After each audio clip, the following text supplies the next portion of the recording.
insyaallah yang hadir subuh hari ini husnul khatimah. Amin ya rabbal alamin. Kemudian bersalawat kepada Nabi dengan mengucapkan Allahumma salli ala Muhammad wa ala ali Muhammad. Mudah-mudahan dengan salawat ini semakin mempermudah kita insyaallah masuk ke dalam surganya dengan atau berkat daripada syafaat baginda Nabi Muhammad sallallahu alaihi wasallam. Kadang mati, kadang hidup. Baik Bapak Ibu sekalian yang berbahagia, di dalam satu hadis baginda Nabi Muhammad sallallahu alaihi wasallam, qala al-mustawrid al-Quraisy 'inda Amr ibn As, sami'tu Rasulullah sallallahu alaihi wasallam yaqul, taqumu as-sa'atu war-rum aktsarun nasi faqala lahu Amr, absir ma taqulu, qala aqulu ma sami'tu min Rasulillah sallallahu alaihi wasallam. Qala la in qulta dzalika inna fihim la khisalan arba'an innahum la ahlamun nas 'inda fitnatin wa asra'uhum ifaqatan ba'da musibatin wa awshakuhum karratan ba'da karratin wa khairuhum limiskinin wa yatimin wa dha'ifin wa khamisatun hasanatun jamilatun wa amna'uhum min zulmil muluk. Al-Mustawrid Al-Quraisy berkata di hadapan Amr ibn As, aku mendengar Rasulullah sallallahu alaihi wasallam bersabda, satu hari kiamat tiba, orang-orang Romawi yang banyak mendominasi, wa aktsaruhum ar-Rum. Nanti coba kita lihat dengan surat Ar-Rum. Bagaimana bunyi daripada surat Ar-Rum, ghalabatir Rum. Kemudian Amr ibn As berkata, sadarkah apa yang kau katakan itu? Al-Mustawrid menjawab, benar. Aku mengatakan apa yang aku dengar dari Rasulullah sallallahu alaihi wasallam. Maka Amr ibn As berkata, kalau begitu mereka ini memiliki 4 ciri. Mereka adalah bangsa yang paling ulet dalam menghadapi fitnah.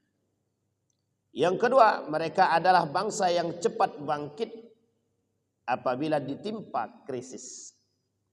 Mereka adalah bangsa yang paling cepat bersatu setelah mereka tercerai-berai. Yang keempat, mereka adalah bangsa yang paling santun terhadap orang miskin, anak yatim, dan para du'afa. Ditambah lagi yang kelima, mereka adalah bangsa yang bagus dan rupawan, serta paling mampu mencegah kezaliman atau penguasa-penguasa mereka. Hadis ini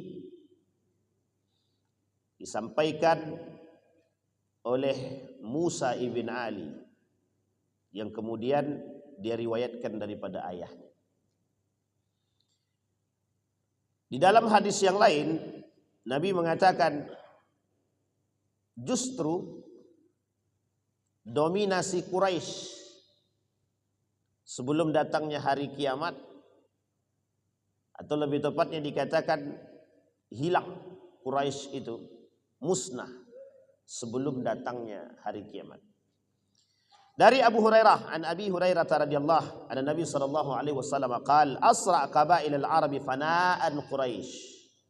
Itu Nabi yang paling cepat akan punah nanti kabilahnya Quraisy. Wa yushiku an tamurra al-mar'atu bin na'li fataqula inna hadha na'lu Quraisy. Sudah dekat masanya di mana ada seorang wanita melintas dengan memakai sandal seraya berkata, seperti inilah model sandal orang-orang Quraisy. Bapak Ibu sekalian yang berbahagia, dua hadis ini menunjukkan bahwa begitu dekatnya hari kiamat, meskipun kita tak tahu kapan datangnya hari kiamat tersebut. Kita tak sedang berbicara kematian, kita sedang berbicara realita. Kemarin malam ada video bagus dari seorang wakil menteri luar negeri, kalau saya tak salah, Bapak Dr. Anies Mata. Kapan-kapan Bapak Ibu boleh cek sendiri dalam video beliau, bagus. Beliau mengajak kita berpikir lebih realistis dalam memahami surat Ar-Rum.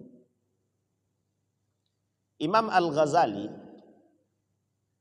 pernah berkata di dalam kitabnya Asnaful Maghrurin, orang-orang yang tertipu. Di dalam kitab Asnaful Maghrurin ini ada setidaknya 4 kelompok orang yang tertipu. Satu di antaranya orang kafir. Yang kedua di antaranya adalah orang mukmin. Yang ketiga ulama. Yang keempat orang sufi. Satu orang kafir. Yang kedua orang mukmin. Yang ketiga orang sufi. Yang keempat ulama. Terserah, pokoknya 4 itulah. Di dalam poin yang pertama kafir itu ada 2 pembahasan. Yang pertama, orang kafir tertipu karena Tuhan. Dia tak percaya dengan Allah. Dia tak tahu tak punya Tuhan. Artinya ditipu oleh urusan dunia. Tapi yang kedua, pembahasan kedua dari poin pertama tersebut, ada orang muslim yang mengikuti kafir. Orang muslim yang mengikuti dominasi Romawi ini ada 2 hal. Romawi itu terbagi 2. Ada barat, ada timur. Romawi timur itu Konstantinopel sekarang. Turki, Istanbul. Jadi lingkaran Turki dan Istanbul ini namanya Romawi timur namanya. Kalau Romawi barat itu Italia. Italia ke atas. Italia, Spanyol. Tak disebutkan dalam Al-Quran ataupun hadis itu ada di situ disebut dengan Spanyol. Tidak ada. Amerika, apatah lagi. Belanda, nggak ada. Italia nggak ada. Tapi yang disebut di situ Rum. Maka ayatnya berbunyi Ghulibatur Rum. Jadi Ustadz Dr. Anis Mata ini sedang menguliti kalimat Ghulibatur Rum. Dia mencoba menjabarkan maksud daripada ayat tentang Rum. Rum itu artinya apa Pak Ustaz? Rum itu artinya Romawi. Di dalam hadis Nabi ada 2 kota, 2 negara yang menjadi pusat perhatian dunia. Yang pertama Persia. Yang kedua Rum, Romawi. Maka disebutlah dalam hadis Nabi tersebut Faris, Rum.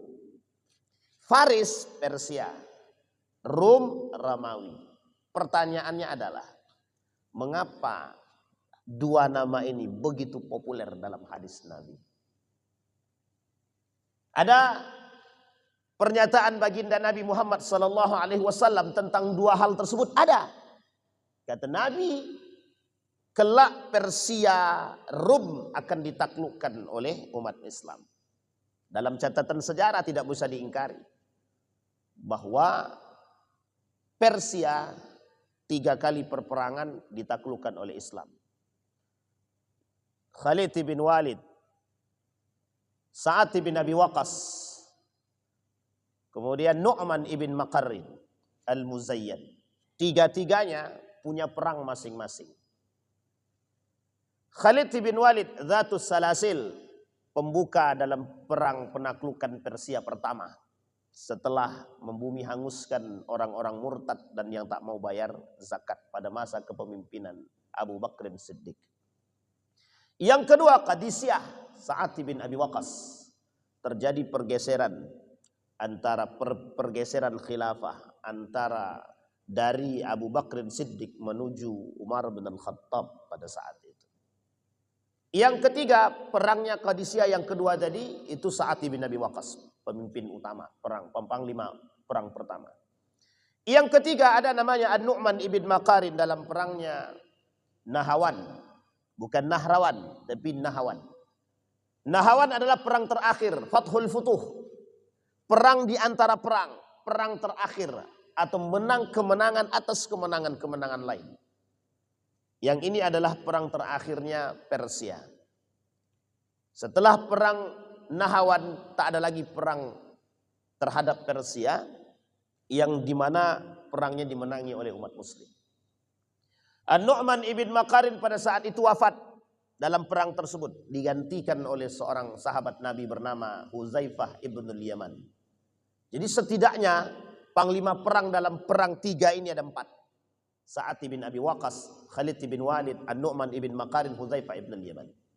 Persia ditaklukkan ke semua ini kalau dalam hitungan hari tak lebih dari 1 bulan. Satu negara yang berkuasa pada masanya hanya ditaklukkan tak lebih dalam 1 bulan dalam hitungan hari. Yang kedua Rom, Romawi. Terjadi dalam hadis Nabi 2 kali penaklukan Konstantinopel. Yang dimaksud Romawi di sini, ulama hadis mengatakan Romawi yang berkuasa ketika itu adalah Romawi Timur. Tak pernah tertulis dalam catatan sejarah itu yang berkuasa terkhusus di dalam Islam itu. Bahkan dalam hadis Nabi disebut di situ sebagai Amerika, Belanda, Prancis, Jerman ataupun Inggris. Tak ada. Tapi yang mendominasi ketika itu adalah Konstantinopel. Umranu Baitul Maqdis wa khurabu Yasrib wa khurabu Yasrib wa fathul Konstantinia wa fathul Konstantinia wa khurujul malhama wa khurujul malhama wa khurujud dajjal. Dalam hadis Nabi begitu. Kemerdekaan Baitul Maqdis. Ketika Baitul Maqdis merdeka maka hancurlah Madinah. Ketika Madinah hancur maka akan terjadi penaklukan Konstantinopel. Penaklukan yang kedua. Penaklukan pertama Muhammad Al-Fatih.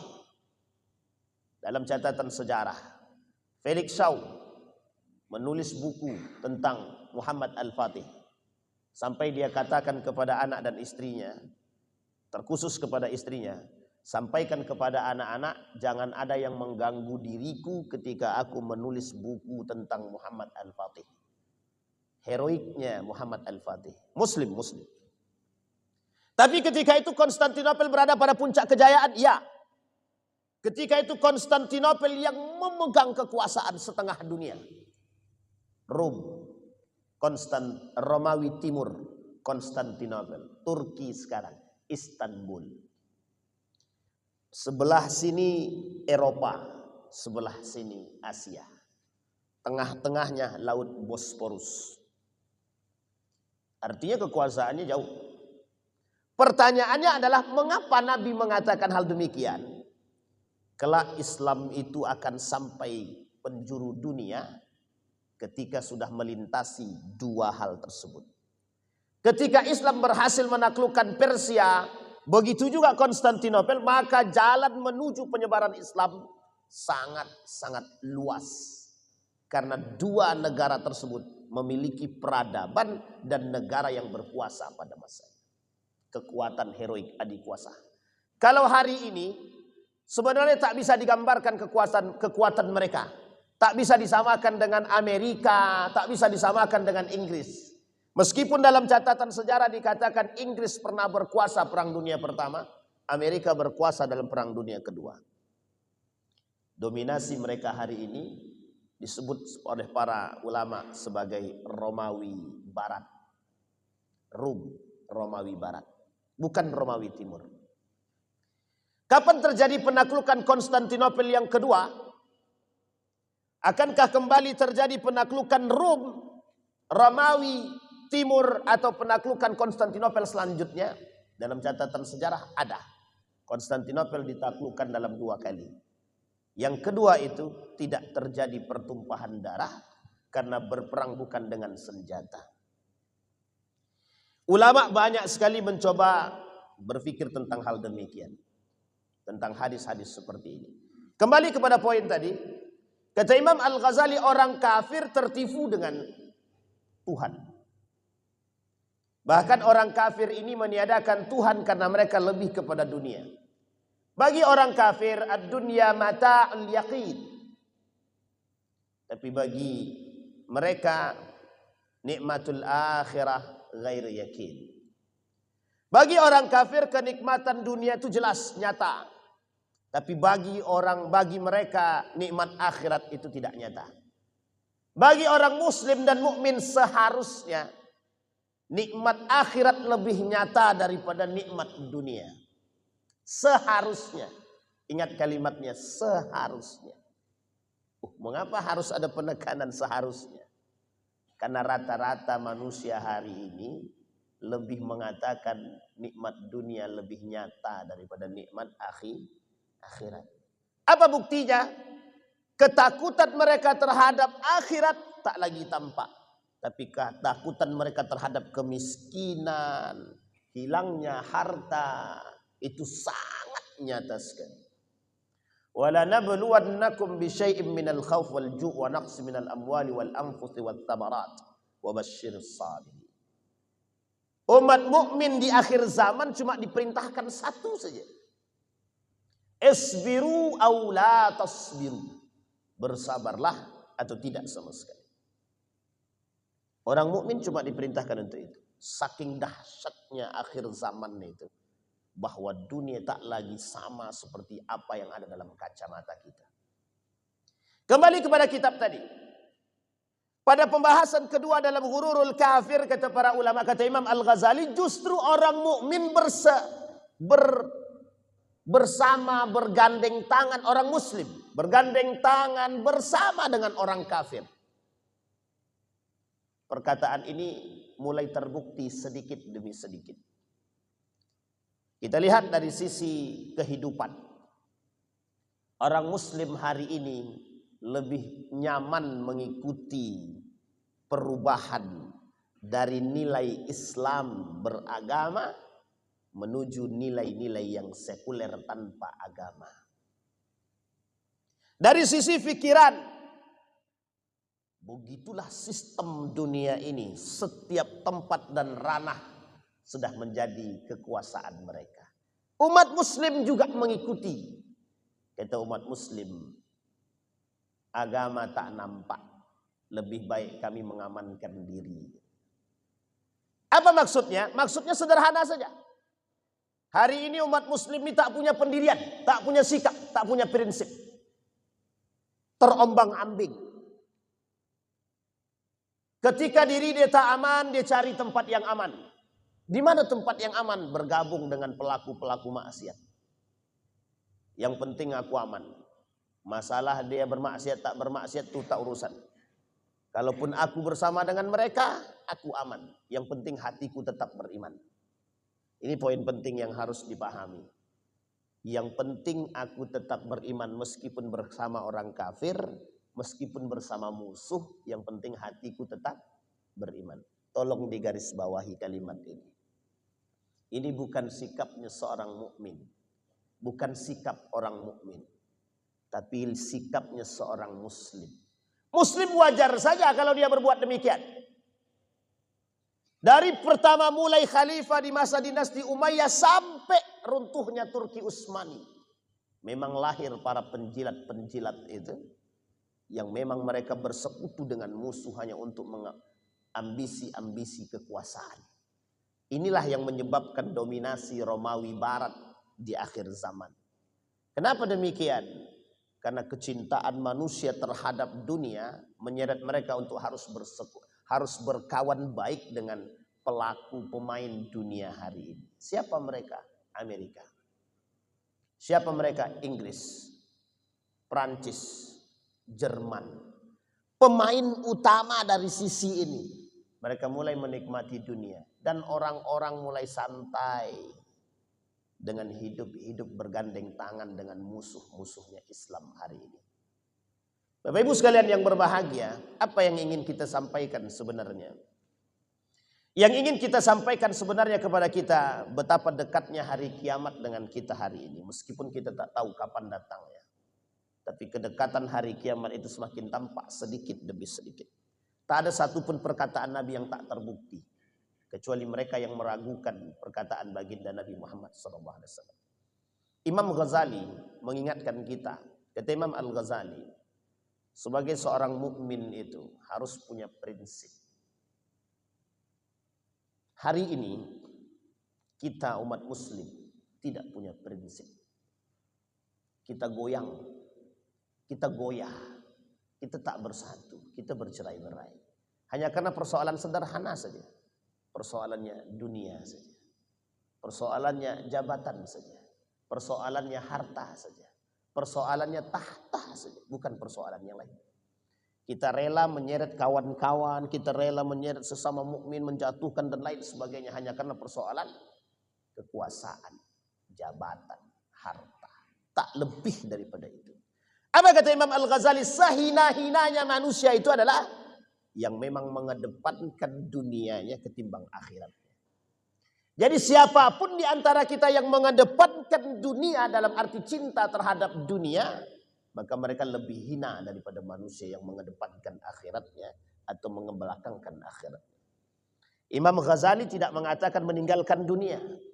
Imam Ghazali mengatakan karakter manusia di akhir zaman pencinta dunia. Itu yang harus dipahami. Apa yang membuat orang-orang kemudian dominasi barat terhadap kita hari ini lebih berkuasa? Karena mereka memberikan kita dana, kita menikmati dengan dana tersebut. Kita ambil contoh. Jangan ada yang tersinggung, tapi tak boleh tersinggung. Karena subuh-subuh ini harus jaga hati. Kalau tersinggung berarti tak pelaku dia berarti. Ada satu contoh yang sangat sederhana.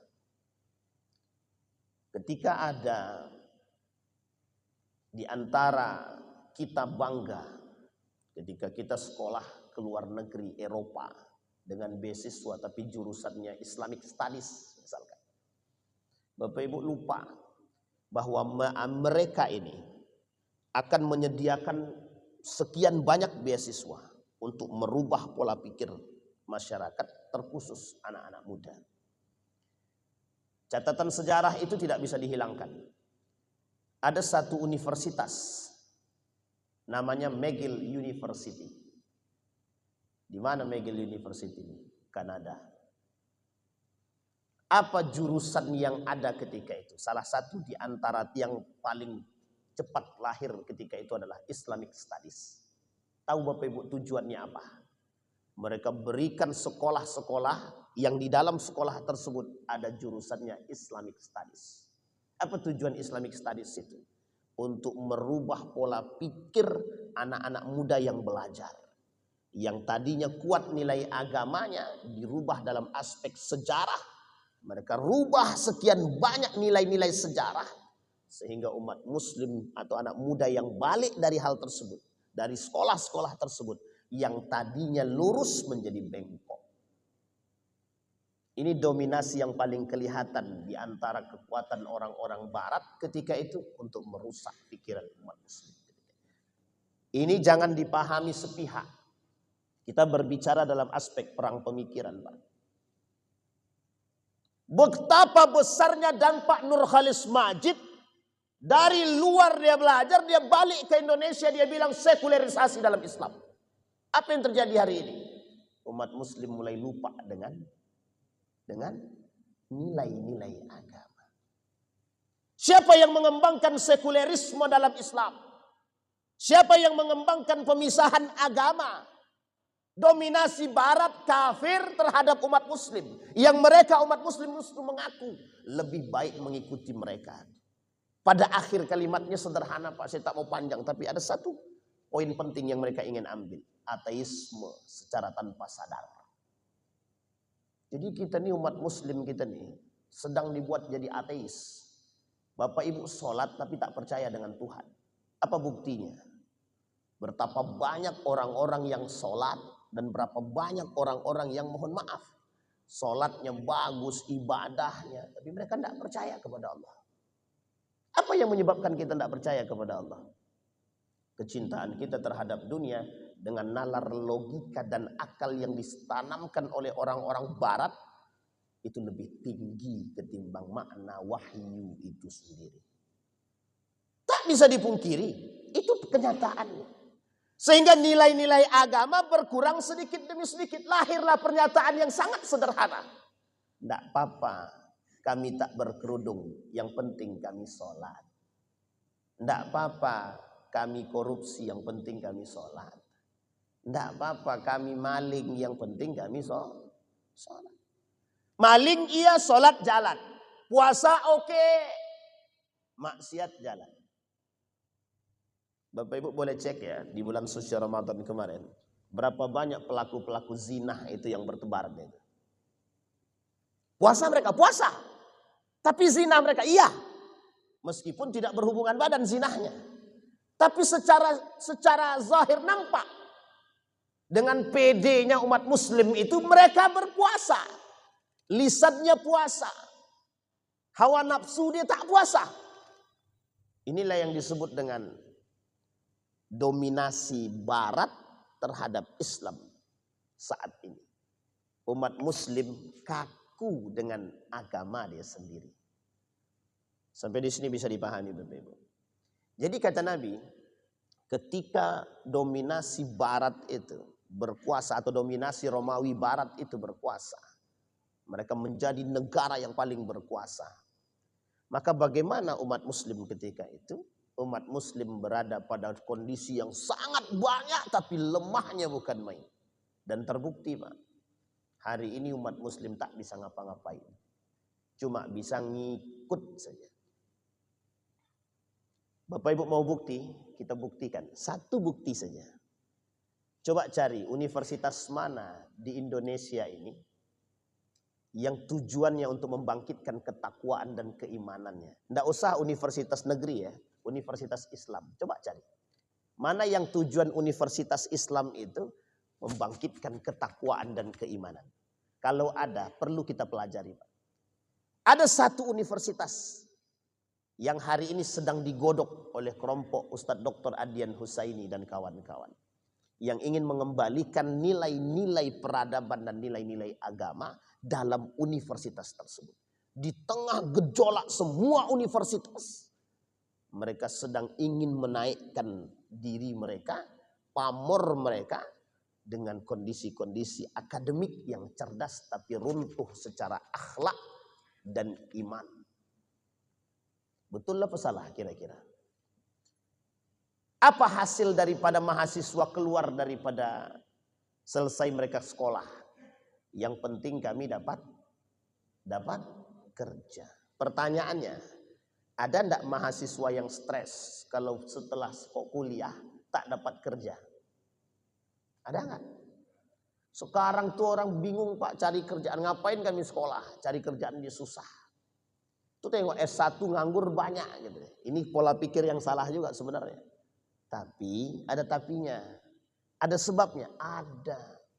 Betapa banyak hari ini orientasi universitas itu, mohon maaf, lebih kepada arahnya sekuler. Sekuler. Adakah mahasiswa hari ini?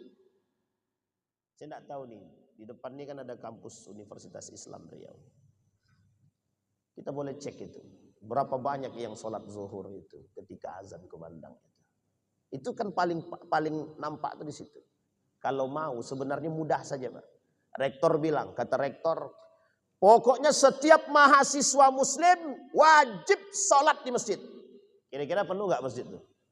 Itu sederhana aja Pak. Kalau mau rektornya ngambil kebijakan itu selesai itu. Umri misalkan, Muhammadiyah, Universitas Islam Negeri misalkan. Tinggal buat aja peraturan. Selesai Pak. Ramai masjid Pak. Tapi pertanyaannya mengapa tidak dibuat?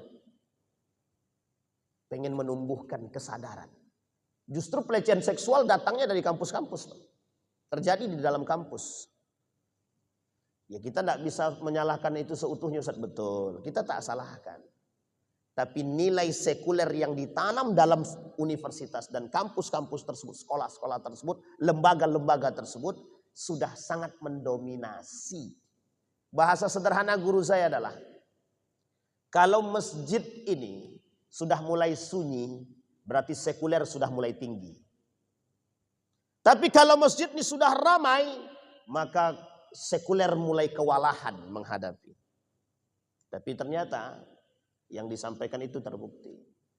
Betapa kita umat muslim hari ini tertipu. Kita muslim tertipu dengan urusan dunia. Tak salah kan ketika Imam Al-Ghazali mengatakan demikian. Tak salah. Padahal solusinya jelas, nyata.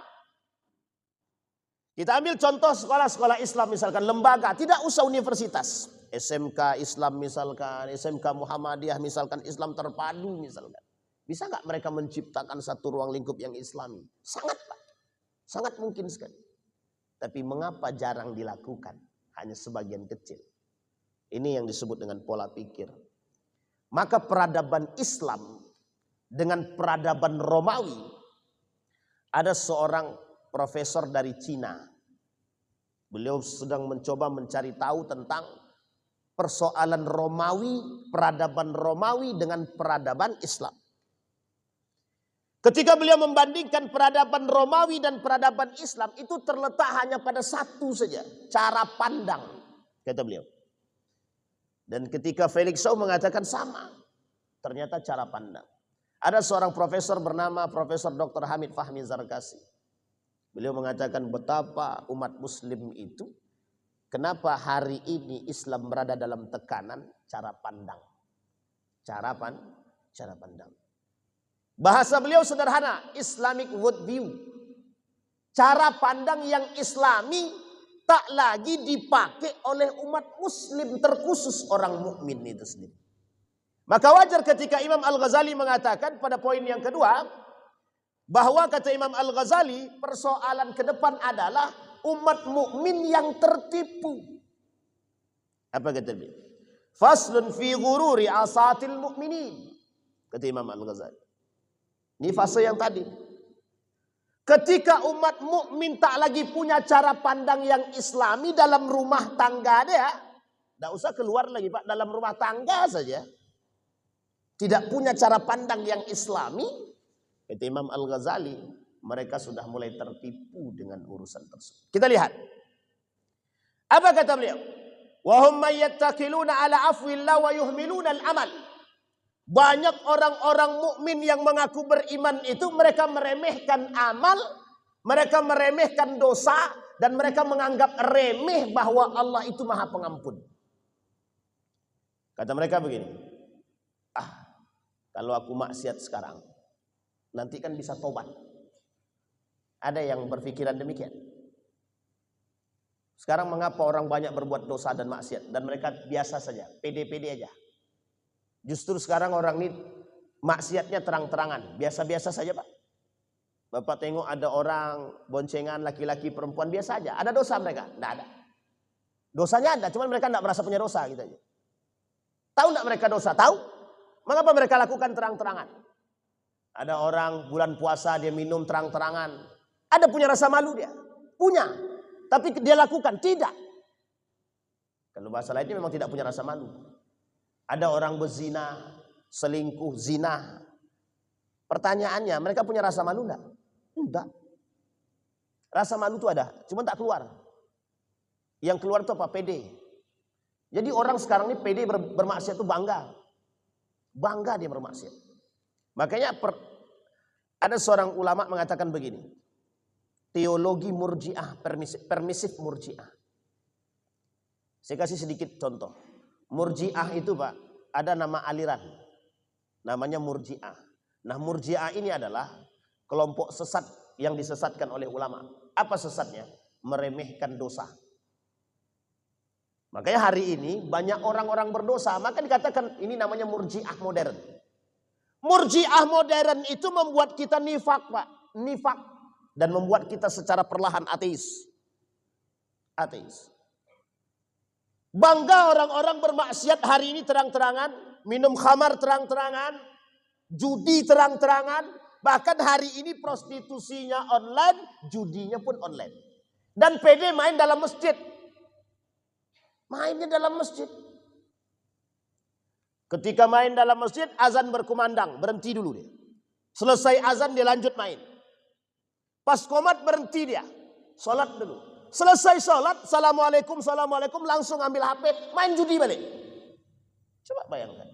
Tak punya rasa takut kepada Allah sama sekali. Judi online. Ribawi, merajalela. Pede saja Pak orang. Biasa aja. Bahkan umat muslim hari ini, mereka dengan mereka saja. Tak pernah ingin ada namanya nasihat menasehati. Ya sebagian. Meskipun ini sebagian besar. Artinya apa kata Imam Al-Ghazali? Yattakiluna bi afwillah, kami kalau kami pun maksiat tidak usah capek-capek. Udah kami tinggal datang kepada Allah, taubat selesai. Itulah yang terjadi hari ini dalam benaknya para pelaku-pelaku koruptor itu sekarang. Para pelaku-pelaku zina itu, dalam benak mereka begitu sekarang. Kami mau, nanti aja. Kalau duit kami sudah banyak, nanti kami menghadap kepada Allah dan kami bertobat. Kalau sekarang belum dulu, anak kami masih sekolah. Dan masih banyak anak yang harus kami sekolahkan. Pertanyaannya adalah, Anda tahu hidup Anda seberapa jauh? Pertanyaan kedua, apa yakin Anda bisa beribadah dengan baik dan tenang? Apa kata Murji'ah? Kata orang Murji'ah, salah satu teologi kesesatan Murji'ah tersebut, salah satu kesesatan ajaran Syiah, ajaran Murji'ah tersebut, mereka menganggap remeh amal ibadah, menganggap remeh dosa. Justru kata mereka, kalau kami bermaksiat tinggal datang kepada Allah. Dan mereka mengatakan bahwa maksiat itu tergantung kepada hati. Kalau maksiat tapi hatinya tetap beriman, ya tidak ada masalah. Coba bayangkan. Kira-kira masalah enggak tuh kalau terjadi dalam umat muslim hari ini? Dan bukan terjadi lagi, sudah terjadi. Begitulah umat muslim hari ini, mereka tak percaya lagi dengan Allah. Jadi seolah-olah dosa itu dilakukan dengan hal biasa, karena mereka meyakini satu hal. Cukup datang kepada Allah dan bertobat, Allah ampuni, selesai. Seolah-olah mudah sekali. Sangat mudah sekali. Mengapa orang hari ini dengan santai bermaksiat? Karena mereka cara pandangnya Murji'ah. Sekarang kita lihat. Adakah kesesatan Murji'ah itu? Ada. Kita lihat. Biar Bapak Ibu juga mengerti. Apa kesesatan Murji'ah? Setidaknya ada 4. Satu, memisahkan amal dari iman. Sekulerisme. Memisahkan agama dari kehidupan. Apa kata orang sekuler? Agama, agama. Maksiat, maksiat. Amal soleh, amal soleh. Jangan tersinggung, Pak. Memang itu pernyataan mereka. Kalau kita ngikut ini sesat kita, Pak. Orang kafir, sebaik apapun dia, bagus dia kasih kita hidup, dia banyakkan sedekah untuk kita. Maka kata orang Murji'ah, kalau dia mati, tak layak kita katakan dia mati masuk neraka meskipun dia kafir. Sekarang saya tanya Bapak Ibu, itu akidah atau bukan? Akidah bukan. Sekarang akidahnya apa? Orang baik kalau dia mati kafir, kira-kira masuk surga atau neraka? Masuk surga atau neraka? Bapak Ibu tidak sadar kita sedang digiring ke situ. Itulah sekarang penggiringan opininya, Pak, yang paling berat bagi kita hari ini. Menggiring nilai-nilai itu menuju pemahaman seperti Murji'ah ini. Jangan begitu. Dia orang baik. Kita harusnya berdoa dan mendoakan dia, kebaikan dia. Dah kafir, mati kafir, dia kita doakan juga. Dia kira-kira masuk surga dia tuh. Tidak saya tanya, Pak, masuk surga enggak kira-kira tuh? Itu gaya akidah, itu akidah, Pak. Sebaik-baiknya kafir, mati masuk neraka. Itu akidah umat muslim. Itu akidahnya umat mukmin, orang mukmin. Tidak bisa diganggu gugat. Seburuk-buruknya muslim kalau tidak mati dalam keadaan kafir, tidak mati dia dalam keadaan kafir. Cuma siapa yang tahu mati kafir apa tidaknya kan? Maka dia bisa masih ada berpotensi masuk surga. Pertanyaannya, apakah kita tahu kita ini mati dalam keadaan kafirkah? Atau mati dalam keadaan musyrikkah? Atau mati dalam keadaan nifakkah? Kalau tiga-tiga ini terjadi pada diri kita, na'udzubillah, tsumma na'udzubillah, terjadi, kita kekal di dalam neraka. Apa bedanya dengan orang kafir? Jami'al munafiqina wal kafirina fi jahannam jami'an. Pertanyaannya sederhana, Pak. Apa bedanya kita dengan kafir? Kalau kita mati dalam keadaan kafir, mati dalam keadaan nifak, mati dalam keadaan musyrik, tidak ada bedanya sama sekali. Sama-sama kekalnya di dalam neraka. Perbedaannya satu saja. Sebelum mati, orang mukmin atau muslim bertaubat, baru dia berbeda dengan orang kafir tadi. Kalau tidak sama, itulah yang digiring ke kita hari ini. Inilah yang diinginkan dari umat muslim hari ini. Menjauh sedikit demi sedikit memisahkan antara iman dengan amal. Lo punya amal, meskipun tidak rajin sholat, meskipun tidak rajin puasa, meskipun tidak berzakat, tapi kau punya amal soleh, insya Allah masuk surga. Kan enak begitu. Kalau sempat begitu tak perlu kita sholat Pak. Banyak aja lakukan perbuatan yang baik. Tidak perlu Bapak Ibu sholat, tidak perlu, kita cukup. Ada pemain judi, pejudi dia. Tapi sedekahnya banyak. Sedekahnya banyak. Nah ini dilematis jawabannya sebenarnya ini. Ada pejudi, tukang judi dia. Duitnya banyak karena selalu menang judi. Dia bangunlah masjid dari hasil judi tersebut. Sholatlah kita di situ. Masjidnya bagus. Apa kata orang-orang yang di dalam itu? Berkahlah buat orang-orang yang membangun masjid ini. Masjidnya dibangun pakai duit judi. Saya tanya Bapak Ibu, kalau masjid dibangun atas pakai duit judi bagaimana kira-kira? Pakai ini kita. Begitulah kita ini tertipu sekarang. Sama istilahnya duit korupsi untuk bangun masjid. Apa hukumnya duit korupsi untuk bangun masjid? Beberapa waktu yang lalu ada yang nanya gini, Ustadz, di depan masjid kami ini ada apa namanya itu ya? Kayak kafe tapi jualan minuman khamar. Jualannya minuman keras, Ustaz. Jadi yang datang di situ mereka minum minuman keras, ada pesta-pestanya, ada dance-dance-nya, ada perempuan-perempuan tidak benarnya. Tapi Ustaz, ada kelebihannya Ustaz. Apa kelebihannya? Mereka selalu nyumbang ke masjid. Itu antara mau ketawa atau mau apa, itu bingung juga saya. Bapak Ibu besok kalau pas Dr. Mawardi Muhammad Saleh kajian di sini, coba tanyakan sama beliau. Apa jawaban beliau? Setidaknya bisa kita jadikan patokan. Coba bayangkan. Apa sih sebenarnya hukumnya menggunakan duit itu yang haram-haram itu untuk bangun masjid? Kira-kira gimana itu? Jadi jangan dulu kita berbangga, Pak. Persoalan kita bukan sederhana, Pak. Berat. Karena kita berhadapan bersinggungan langsung dengan keadaan yang seperti ini. Inilah yang dimaksud oleh Imam Al-Ghazali, umat mukmin tertipu. Apa bedanya pernyataan? Orang mukmin yang bermaksiat. Salah satu maksiatnya orang mukmin itu adalah, yang paling berat adalah menyekutukan Allah. Tidak percaya kepada Allah. Yahudi jelas, Nasrani jelas. Tapi ini Muslim. Justru hari ini kita dibuat tidak percaya kepada Allah. Kata Ustaz Budi Ashari, itulah penyakit yang paling berbahaya di akhir zaman. Apa namanya? Ateisme. Ateis itu apa? Ustaz, KTP kami Islam. Kami sholat kok, betul. Tapi ketika Anda tidak percaya kepada Allah, yang mengatur rezeki kita Allah, yang mengatur hidup kita ini Allah. Kita tak pernah bayangkan, kita tak pernah hadirkan Allah dalam setiap gerak-gerik kehidupan kita. Itu termasuk yang tak percaya dengan Allah. Ini kalau kita kaji dari sisi kehidupan Pak, berapa banyak kita menjauhkan Allah dalam kehidupan kita. Hampir dalam setiap sendi kehidupan kita nih, kita tak hadirkan Allah. Apa dampaknya? Bapak Ibu lihat, dari sekian banyak kerajaan Islam itu, semuanya runtuh. Saya kasih satu contoh, yang paling bagus sekali. Bapak Ibu pernah dengar nama Muhammad Salahuddin Al-Ayyubi? Pernah dengar nama Muhammad Salahuddin Al-Ayyubi? Kalau tak pernah dengar berarti mencurigakan kita. Ini yang saya sampaikan ini masyhur semua nih Pak. Ini yang masyhur saja. Bapak Ibu tahu, Muhammad Salahuddin Al-Ayyubi ini menaklukkan apa dia? Menaklukkan apa? Palestina. Salahuddin Al-Ayyubi, Palestina, Syam. Tahu Bapak Ibu, apa yang terjadi dengan Salahuddin Al-Ayyubi setelah 1 pekan kemudian? Dibunuh oleh kawan sendiri.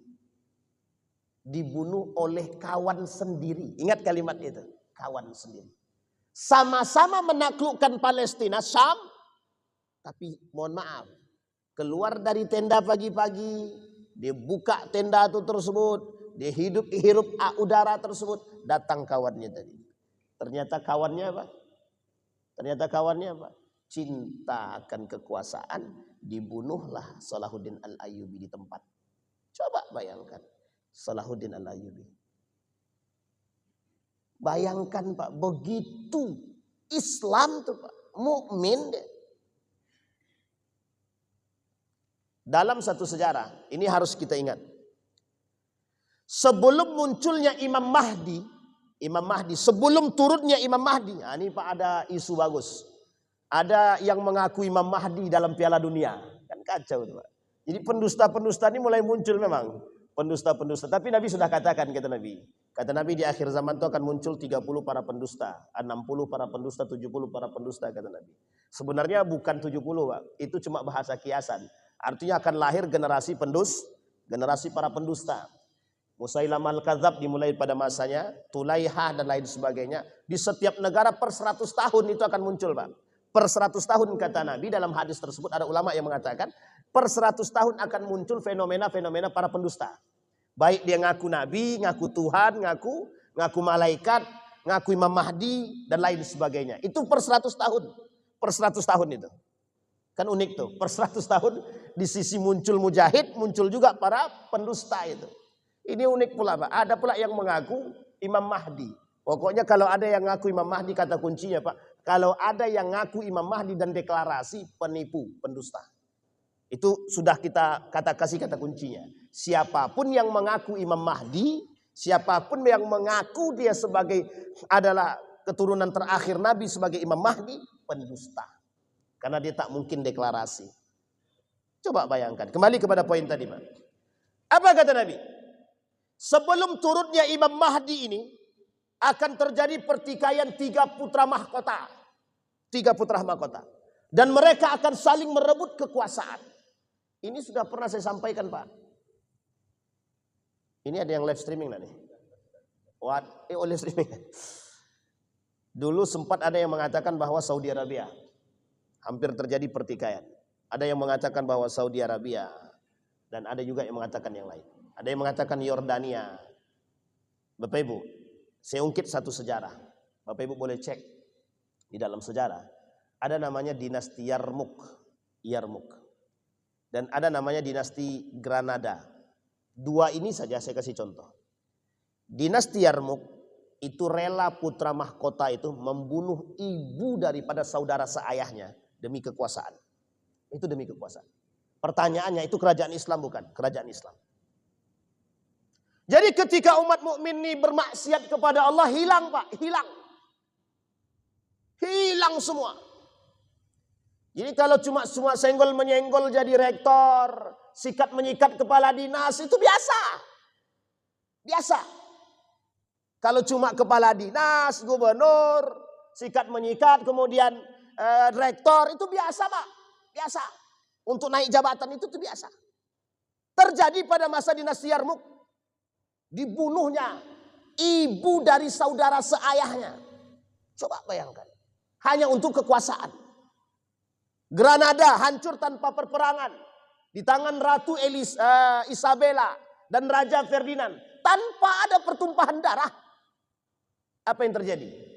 Ayah, anak, paman kontan berkelahi 3-tiganya untuk merebutkan kekuasaan. Anak bunuh ayah kandung dan bunuh paman kontan. Demi kekuasaan. Dinasti Granada. Boleh cek dalam sejarah itu. Pertanyaannya adalah siapa pelakunya? Ada pertanyaan besar yang mungkin sulit bagi saya untuk menjawab ketika itu. Ada pertanyaan, Ustadz. Dan ini pertanyaan kaum orientalis juga. Apa kata mereka? Mengapa di setiap akhir kepemimpinan kerajaan Islam selalu terjadi kehancuran tanpa ada persatuan. Kita umat muslim, kita semua umat muslim. Mereka mengatakan begini, apa bedanya umat muslim yang ada dalam kerajaan Islam itu dengan kami kafir ini yang juga merebut kekuasaan? Nggak bisa jawab. Dinasti Abbasiyah membumi hanguskan dinasti Umayyah. Perang saudara. Dinasti Abbasiyah, Safawiyah itu pernah dihancurkan. Dinasti Fatimiyah pernah dihancurkan oleh kerajaan dari Mesir. Pertanyaannya adalah yang melakukan siapa? Muslim, sama-sama muslim. Apa intinya? Apa tujuannya? Tujuannya satu, kekuasaan. Disinilah poin penting kita. Maka kata Imam Al-Ghazali, mereka tertipu, dan ketika mereka bermaksiat kepada Allah, mereka sedang tertipu. Itu kita sekarang. Yattakilunal afwillah wa yuhmilunal amal.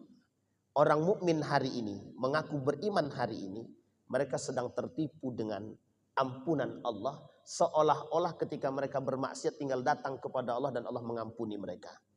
Pertanyaannya adalah, apakah Allah akan mengampuni dosa mereka? Apakah Allah menerima taubat mereka? Itu yang menjadi pertanyaan kita yang hari ini kita tidak bisa jawab. Bapak Ibu bertobat kepada Allah. Yakin Bapak Ibu diterima oleh Allah? Kalau sebagian ulama bilang kita wajib yakin, Ustaz. Oke, tidak ada masalah. Tapi setelah yakin itu bermaksiat lagi atau kita beramal soleh? Setelah bertaubat kita beramal soleh atau kita kembali kepada maksiat lagi? Kembali kepada amal soleh. Bukan tobat maksiat, tobat maksiat. Itu cuma ada dalam lagunya Wali. Dan ternyata lagu Wali itu terbukti hari ini. Bertobat pada Allah, datang ke Mekah, bersujud, menangis. Balik korupsi balik. Balik maksiat balik. Pulang dari Mekah, buka jilbab balik. Pulang dari Mekah, jadi setan balik. Bisa dipahami Bapak Ibu ya. Terakhir. Kemudian faslun fi ghururi man yadhunnu anna ta'atahu aktsar min ma'asihi. Apa kata Imam Al-Ghazali? Nanti kita kaitkan dengan Murji'ah tadi. Kata Imam Al-Ghazali, tertipunya orang mukmin yang kedua. Mereka menganggap ibadah mereka ini lebih banyak daripada maksiat mereka. Sekarang kita bukti, kita cek. Kita lakukan cek Pak, cek and recheck. Bapak Ibu tahu apa tidak? Kira-kira kalau Bapak Ibu ini beramal ini Allah terima apa tidak? Kita ambil contoh ya, kita ambil contoh. Subuh tadi. Kan kita sholat subuh nih. Bapak Ibu yakin tidak diterima oleh Allah sholat subuh kita nih? Yakin. Wallahu a'lam. Oke? Mungkin diterima, mungkin tidak. Kan ada syarat-syaratnya. Wuduknya benar. Oke? Sholatnya tumaknina. Kira-kira kalau sholatnya tergesa-gesa diterima nggak tuh kira-kira? Kalau sholatnya tergesa-gesa. Itu saja poinnya dulu. Sekarang kita ambil sholat, wuduk kita sudah benar. Sholat kita sudah tenang, tumaknina. Dari awal sampai akhir. Bapak Ibu yakin selama sholat itu memang betul-betul mengingat Allah? Itu saja kuncinya dulu. Baik. Kita tidak sedang menggurui siapapun. Tapi perhatikan baik-baik. Itu satu. Setelah sholat subuh, Bapak Ibu yakin tidak ada maksiat yang kita lakukan? Dari bangun tidur sampai nanti kita tidur lagi, berapa banyak maksiat yang kita lakukan? Coba diimbangi dengan ibadah yang kita lakukan. Begitu saja. Ada orang, dia buat begini hari-hari. Pokoknya Ustadz, setiap hari itu aku harus sholawat 1000 kali. Baik, 1000 kali. 1000 bagi 5. 5 ini sholat 5 waktu. Dapat berapa kira-kira? 200 per satu sholat. Sholawatnya. Dari selesai sholat menuju sholat yang lain, yakin tidak ada lagi dosa yang kita buat. Jadi kalau ada orang menganggap ibadahnya lebih banyak daripada maksiatnya, itu sama dengan pelaku Murji'ah. Bapak Ibu tahu dampaknya apa? Dampaknya apa? Malas ibadah. Ibadah itu diukur. Salah satu karakter orang munafik, kata Dr. Aid Al-Qarni dalam kitabnya Salatuna Alamatan lil Munafiqin, orang yang suka menakar ibadah. Orang yang suka menakar ibadah, kata Dr. Aid Al-Qarni, itu orang nifak, munafik. Itu bukan saya yang ngomong. Dr. Aid Al-Qarni dalam kitabnya Salasuna Alamatan lil Munafiqin. 30 tanda orang munafik. Sekarang saya tanya Bapak Ibu, berapa tanda-tanda orang munafik dalam hadis Nabi itu? Yang Bapak Ibu ketahui, 3 atau 4? Tanda-tanda orang munafik, 3 atau 4? 3. Dr. Aid Al-Qarni bilang berapa? 30. Ada 3 buku yang serupa. Yang satu 30, yang satu 40, yang satunya lagi 50. Kira-kira sedikit atau banyak? Ini kalau sempat Pak kita kaji 30 tanda munafik, rata-rata munafik semua kita nih Pak. Serius Pak. Makanya mau kita kaji nifak ini, Dalam Al-Quran itu Pak tentang orang munafik ini hampir setiap surat ada. Kita ambil ya surat Taubah. Dalam surat Taubah itu dari ayat pertama sampai ayat yang ke-30-an itu isinya tentang orang munafik semua Pak. Itu surat Taubah. Ada satu kitab judulnya khusus bagus betul. An-Nifaq wal Munafiquna fi Dawi Surat Taubah. Karakter penyakit nifak dan orang-orang munafik dalam surat Taubah. Itu ada khusus Pak pembahasannya bukunya. Bahkan ada buku khusus namanya An-Nifaq wal Munafiquna fil Quran was Sunnah. Itu tebalnya bukan main. Itu kalau dikaji Pak isinya mohon maaf. Nyinggung kita semua itu. Jadi jangan pernah merasa dan menakar ibadah. Seolah-olah taat kita lebih banyak daripada maksiat. Mohon maaf Pak. Teologi murjiah begitu. Orang-orang murjiah itu begitu. Nah, Bapak Ibu sekalian yang berbahagia, kita tutup. Sebelum kita tutup, ada satu nasihat untuk kita semua. Bapak Ibu, yang namanya Yahudi dan Nasrani ini tak akan pernah berhenti membuat kita jauh daripada Allah. Yang punya agama kita, yang punya Tuhan kita, yang bisa memastikan kita ini taat dan beriman kepada Allah itu kita. Maka yang harus kita hindari yang pertama, jangan pernah memisahkan antara amal dengan iman. Sekalipun sekuler maunya begitu. Kita yang mengokohkan setiap perbuatan kita ada kaitannya dengan iman. Setiap orang berbuat baik pasti karena iman. Tapi kalau orang bermaksiat mesti karena tidak punya iman. Kalau orang murjiah kata mau dia maksiat atau tidak maksiat tidak ada kaitannya dengan iman. Jadi kalau ada manusia seperti ini hari ini berarti dia sedang mengamalkan teologi murjiah. Satu. Yang kedua, mengatakan iman tidak bertambah dan tidak berkurang. Ini yang harus kita hindarkan. Motivasi umat mukmin itu adalah semakin dia melakukan kebaikan semakin tambah imannya. Termasuk persoalannya adalah beribadah. Jadi harus dipahami Pak. Dan harus dipahami bahwa kita dilahirkan untuk melakukan amal soleh. Kita dilahirkan untuk bermanfaat. Khairun nas ahsanuhum khuluqan wa anfa'uhum linnas. Itu pasti. Dan tidak bisa dipisahkan. Yang ketiga, jangan jadi orang yang suka meremehkan dosa.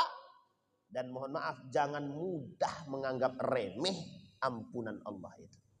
Jadi jangan seolah-olah kita bermaksiat tinggal tobat, bermaksiat tinggal tobat gitu. Pas bermaksiat mati dia.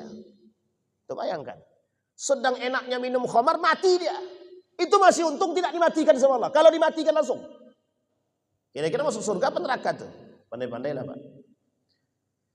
Menyamakan iman orang soleh dan pelaku maksiat. Kita harus berada pada akidah yang sahih.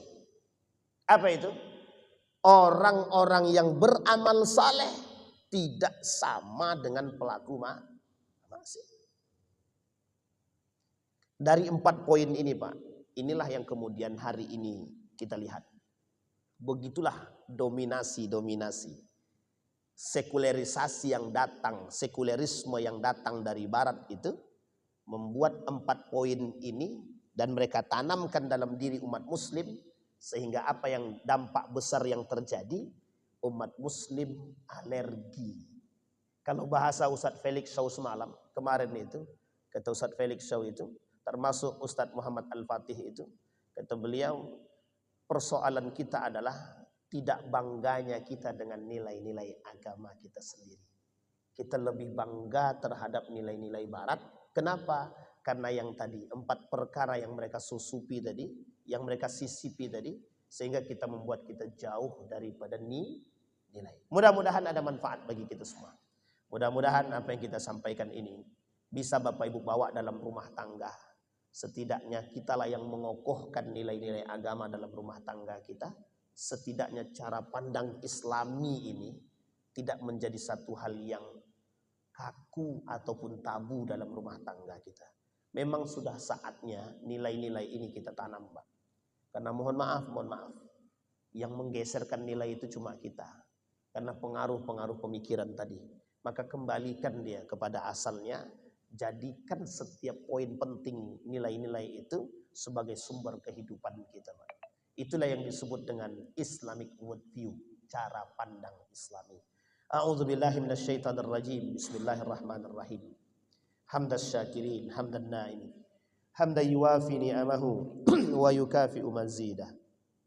Ya Rabbana lakal hamdu kama yanbaghi li jalali wajhikal karim wa 'azimi sultanik. Allahumma faqihna fid din wa 'allimna ta'wil. Allahumma ighfir lana dhunubana wa dhunuba walidina warhamhuma kama rabbayana shighara. Allahumma ighfir lahum warhamhum wa'afihim wa'fu 'anhum wa akrim nuzulahum wa wassi' madkhalahum waj'alil jannata mathwahum ya arhamar rahimin. Rabbana zidna ilma warzuqna fahma ya arhamar rahimin. Allahumma ij'alna minas su'ada'il maqbulin wa la taj'alna minal ashqiya'il mardudin. Allahumma arinal haqqa haqqa warzuqna ittiba'ah wa arinal batila batila warzuqna ijtinabah. Allahumma ansur man nasara ad-din wa khudhul man khadhal muslimin. Allahumma ansur ikhwanana al-mujahidin fi Palestin wa fi Gaza wa fi kulli makan. Allahumma dammir al-yahud. Allahumma ahlikil kafarata wal mubtadi'atul musyrikin a'da'aka a'da'ad-din. Allahumma asli akhlaqa imamana. Allahumma arzuqna imaman adila ya arhamar rahimin. Rabbana atina fid dunya hasanah wa fil akhirati hasanah wa qina adzabannar. Walhamdulillahi rabbil alamin. Assalamualaikum warahmatullahi wabarakatuh.